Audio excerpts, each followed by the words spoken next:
Cartier was founded in Paris in 1847 by master jeweler Louis-François Cartier. His son Alfred and grandsons Louis, Pierre, and Jacques, each successively at the head of the maison, pursued their lofty ambitions for the business. In 1899, Cartier opened its premises on Rue de la Paix, the prestigious cosmopolitan hub of a capital city which attracted famous figures from all over the world. The three brothers set out to build an empire based in Paris with its sights firmly set on abroad. In 1904, Pierre and Louis traveled to Russia, a country which fascinated them and inspired an array of creations.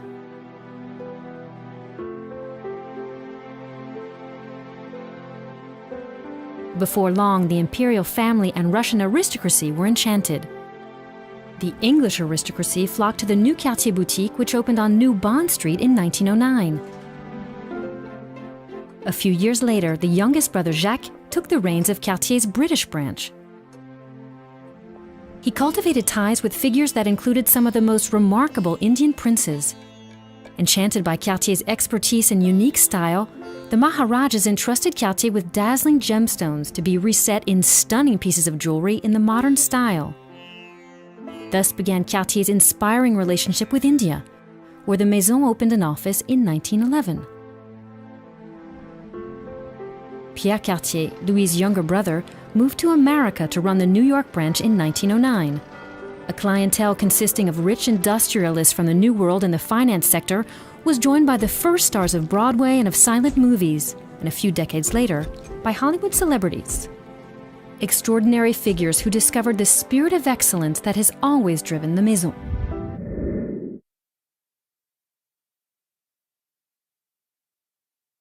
As the house's signature animal, the panther has always reigned supreme over Cartier designs.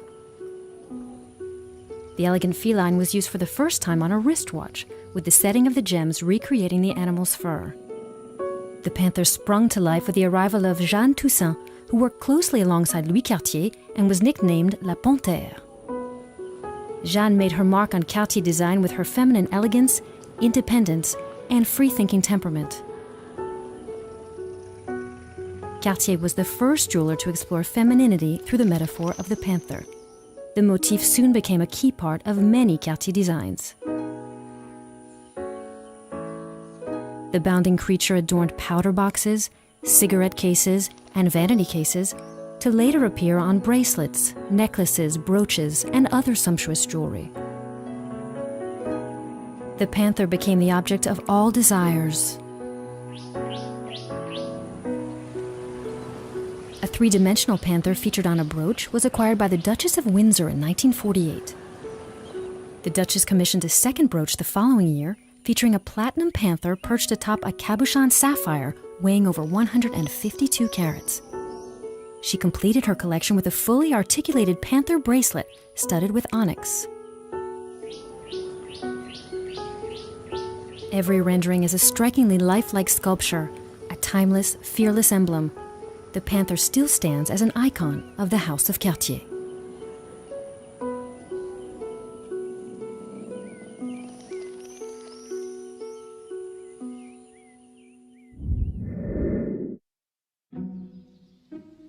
Since the end of the 19th century, Cartier has created an extravagant, unique, and precious menagerie. This fantastical menagerie defines and reflects the Maison Cartier's know-how. For the jeweler, this expression of nature represents both a technical and aesthetic challenge, as in these birds caught in full flight. An astounding array of fauna inspired by all the continents. Wild beasts are borrowed from Africa, sacred animals from Egypt, a host of dragons and chimeras from Asia. In 1968, the jeweler created for the actress Maria Felix a snake necklace made up of 2,473 diamonds mounted on platinum. A few years later, the actress also acquired a pair of snake earrings and ordered an entirely articulated crocodile necklace made up of 1,023 fancy yellow diamonds and 1,060 emeralds. Panthers, tigers, and other felines, still today the jeweler creates ever more sumptuous and majestic creatures. A staggeringly beautiful menagerie.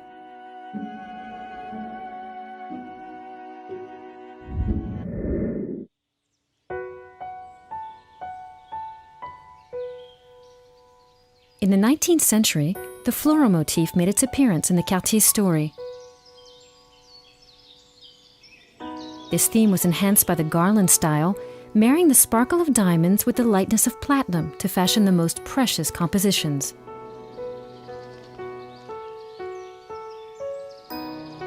Exquisite petals brought to life by the Maison's jewelers. Cartier reinterprets nature thanks to its unique style and expertise. Dazzling diamond petals to be worn as bracelets, brooches, or necklaces proved irresistible to the most elite clients. Princess Margaret of England fell in love with a diamond brooch mounted on platinum, while Queen Elizabeth of England entrusted Cartier with setting a 23.60-carat diamond, the Williamson diamond, in an Edelweiss brooch. As the years went on, the Cartier flowers were crafted in gold, articulated and offset the most precious of stones to perfection. Just like this absolutely sublime orchidée brooch in amethyst and aquamarines with its surrealist inspiration, the orchid soon became queen in the jeweler's precious garden and appears in a number of stunning interpretations. The Cartier garden blooms with dazzling flowers, exquisite metaphors of feminine beauty.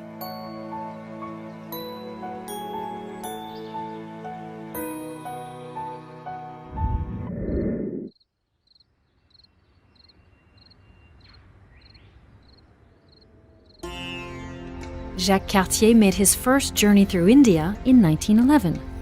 Fascinated by the richness of Indian civilization and its jewelry culture, he brought back not only spectacular precious stones from his travels, but also a wealth of inspiring, creative ideas. The Cartier brothers drew on the diversity of traditional Indian precious stones and figurative motifs to create a unique fusion of East and West.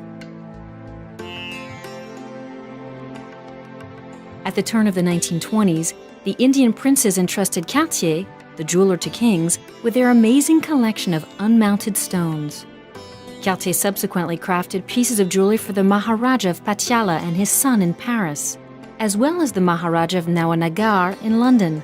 The jeweler sought inspiration from the pieces worn in traditional Indian parades and infused them with a modern twist. Enamored with the splendor of Indian jewelry, Cartier alone dared to experiment with unprecedented color combinations. Reds, blues, and greens with splashes of sparkling white diamonds paired perfectly with stones carved with floral, fruit, or palmette motifs. In Paris, London, and New York, clients coveted these opulent, multicolored pieces. The Hindu necklace, commissioned in 1936 by the extravagant Daisy Fellows, is a perfect example. This flamboyant, colorful, and flexible necklace features rubies, emeralds, sapphires, and diamonds mounted on platinum. The style, known as tutti frutti, would become one of Cartier's most prominent signatures.